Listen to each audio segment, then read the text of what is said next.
এটার নাম কি বাকি বলো?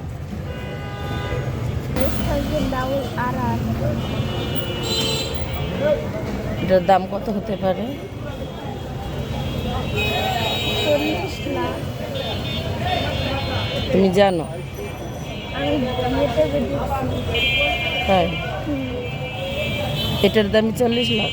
হ্যাঁ, এটার শোরুম আছে। তাই? হ্যাঁ,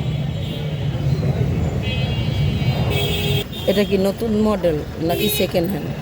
নতুন মডেল। এটা তুমি চিনো কিভাবে? তুমি তো এখনো ছোট। আমি ইউটিউবে দেখছি। তুমি কিনবা বড় হলে? না, আমি এবার কিনবো। তাও সিলিংটা H2R কিনবো। হ্যাঁ, তাও সিলিংটা H2R কিনবো। তা তুমি বলছো না যে এটা বড় লোকেরা কিনতে পারে? ওইটার দামও 80 লাখ টাকা। তাই? তাও সিলিংটা H2R। তা তুমি কিনবে কিভাবে? তুমি কি বড় লোক? আমি পড়াশোনা করে টাকা জমাবো, হ্যাঁ।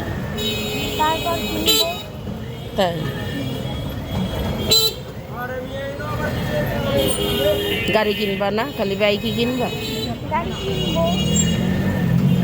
এর জন্য কি করতে হবে? পড়াশোনা করতে হবে মনোযোগ দিয়ে, দুষ্টামি কম করতে হবে, পড়াশোনায় মনোযোগ বেশি দিতে হবে, তাই না? হ্যাঁ, তারপর বাবা মার কথা শুনতে হবে, বাবা মার কষ্টও তো বুঝতে হবে, হবে না?